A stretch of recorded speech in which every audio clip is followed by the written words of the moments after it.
میں کڑوی باتیں کرتا ہوں، میں زہریلی باتیں کرتا ہوں، مگر جو دل میں آتا ہے وہ کہتا ہوں۔ جھوٹ کہنے کی مجھے عادت نہیں، نہ مجھے اس کی فکر کہ میری بات سے کون ناراض ہوتا ہے کون نہیں، بس فکر ہے تو یہی کہ میری بات سے کبھی میرا رب پاک پروردگار عالم ناراض نہ ہو۔ میرے بھائیوں، میں کڑوی باتیں کرتا ہوں، میں زہریلی باتیں کرتا ہوں، مگر جو دل میں آتا ہے وہ کہتا ہوں۔ جھوٹ کہنے کی مجھے عادت نہیں، نہ مجھے اس کی فکر کہ میری بات سے کون ناراض ہوتا ہے کون نہیں، بس فکر ہے تو یہی کہ میری بات سے کبھی میرا رب پاک پروردگار عالم ناراض نہ ہو۔ میرے بھائیوں، میں کڑوی باتیں کرتا ہوں، میں زہریلی باتیں کرتا ہوں، مگر جو دل میں آتا ہے وہ کہتا ہوں۔ جھوٹ کہنے کی مجھے عادت نہیں، نہ مجھے اس کی فکر کہ میری بات سے کون ناراض ہوتا ہے کون نہیں، بس فکر ہے تو یہی کہ میری بات سے کبھی میرا رب پاک پروردگار عالم ناراض نہ ہو۔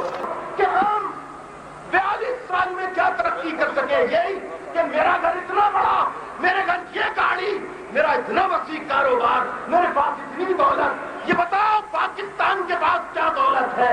یہ بتاؤ پاکستان کے پاس کیا کچھ ہے؟ ہم کس پر فخر کرتے ہیں؟ باہر سے منگائی ہوئی گاڑیوں پر؟ ہم کس پر فخر کرتے ہیں؟ باہر سے منگائی ہوئی مشینری پر؟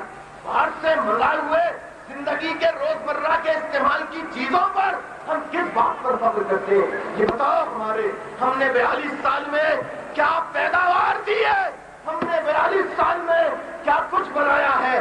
جو ممالک نوجوانوں ہمارے ساتھ آزاد ہوئے تھے، آج وہ کاریں، گاڑیاں، ریڈیو، ٹیلی ویژن، ٹین، توپے بنا کر دوسرے ممالک کو دے رہے ہیں، اور آج ہم ہیں کہ اپنی ہاتھ پھیلائے ہوئے ہمیں ٹین چاہیے، ہمیں اسلحہ چاہیے، ہمیں پیسہ چاہیے، ہمیں مدد چاہیے، ملک بھکاری بنا ہوا ہے۔ آپریشن کے شروع ہونے پر خوشی کے شادیانے بجائے، مٹھائیاں تقسیم کی، اور دوسری طرف ہمارے ہاں ماتم بپا ہوئے، ہمارے ہاں لاشیں اٹھے۔ یہ خوشی میں مٹھائیاں بانٹ رہے تھے، ہمارے ہاں مرنے والے کے گھر حاضری کی روٹی دی جا رہی تھی، سویم میں آنے والوں کو مرنے والے کے ایصال ثواب کے لیے کی جانے والی فاتحہ کا کھانا کھلایا جا رہا۔